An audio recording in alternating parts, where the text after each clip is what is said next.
అరుణాచలం. ప్రతి ఒక్కరు జీవితంలో ఒక్కసారైనా అరుణాచల గిరి ప్రదక్షిణ చేయాలనుకుంటారు.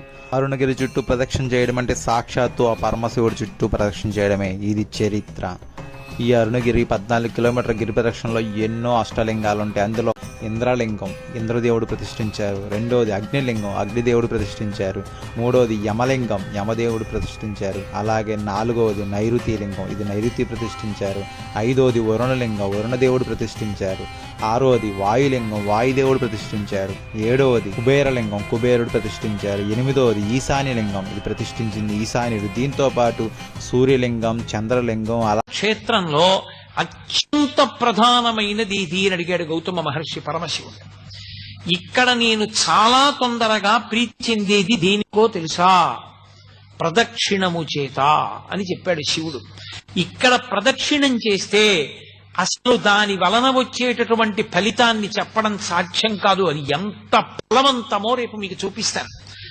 అరుణాచల గిరి ప్రదక్షిణం అంత గొప్పది. కామకోటి పీఠాధిపతులైన పరమాచార్య స్వామి తరచుగా చెప్తుండేవారు, వెళ్ళి అరుణాచలానికి ప్రదక్షిణం చెయ్యండి అంటుండేవారు. ఏదో ఒళ్ళు పెద్దదైపోయింది, బరువు ఎక్కువైపోయింది, ఏం చేయమంటారని అడిగితే ఒక ఆయన, అరుణాచలంలో 15 రోజులు ఉండి రోజు గిరి ప్రదక్షిణం చెయ్యి, ఆరోగ్యానికి ఆరోగ్యం కుదురుతుంది, బరువు తగ్గుతుంది, ఈశ్వరానుగ్రహం కలుగుతుందని చెప్తుండేవారు. అంత గొప్పది గిరి ప్రదక్షిణం. రెండవది అరుణాచల జ్యోతి. అరుణాచల జ్యోతి అంత గొప్పది.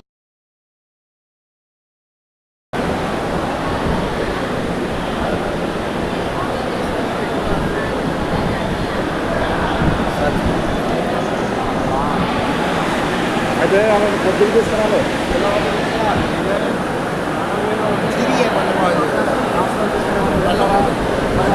అడగాలి తినమంటారు.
హాయ్ అండి, అందరికీ నమస్కారం. ఇప్పుడు మనం వచ్చేసి అరుణాచలంలో కొలువైన మోక్ష మార్గం దగ్గర అయితే ఉన్నాము. ఈ మార్గం అయితే ఎన్నో రహస్యాలను అయితే కలిగి ఉంది. ముఖ్యంగా ఈ మార్గానికి చేరుకోవాలంటే అరుణాచల కొండ చుట్టూ గిరి ప్రదక్షిణ వచ్చేసి 14 కిలోమీటర్లు చేయవలసి ఉంటుంది. మొత్తం వచ్చేసి అష్టలింగాలు అయితే ఉంటాయి. అలా అష్టలింగాలలో 7వ లింగమైన కుబేరలింగం దాటగానే మనకు రైట్ సైడ్లో ఈ మోక్ష మార్గం అయితే దర్శనమిస్తుంది. అయితే ఈ మోక్ష మార్గం గుండా దాటాలంటే ఎంత లావు వాళ్ళైనా అక్కడి నుంచి ఇక్కడికైతే రాగలుగుతారు. ముఖ్యంగా మీకు రైట్ సైడ్ వచ్చేసి ఇలా చూడండి గుహ, ఈ గుహలో నుంచి అటు వెళ్ళాలి. ఫస్ట్ వచ్చేసి 2 రూమ్లు ఉంటాయి. మొదటి రూమ్ చాలా పెద్దగా ఉంటుంది, ఈజీగా వెళ్తాం. కింద నేలపైన ఒక యంత్రం ఉంటుంది. అలా దాటి బయటికి రాగానే రెండో గది ఉంటుంది, చాలా ఇరుగ్గా ఉంటుంది. 2 పాదాలు ఉంటాయి. పాదాల కింద వచ్చేసి మరొక యంత్రం కూడా ఉంటుంది. వాటిని దాటుకుంటూ బయటికి రావాల్సి అయితే ఉంటుంది. చాలా మంది భక్తులు అయితే వస్తున్నారు చూడండి. ఇలా బయటికి రాగానే వాళ్ళకి ఎటువంటి అలసట ఉన్నా అలసట పోతుంది, అన్ని పాపాలు తొలగిపోయి మోక్షం అయితే లభిస్తుంది. శివ అరుణాచల శివ అరుణాచల శివ అరుణాచల అరుణాచల శివ అరుణాచల శివ అరుణాచల శివ అరుణాచల అరుణాచల శివ అరుణాచల శివ అరుణాచల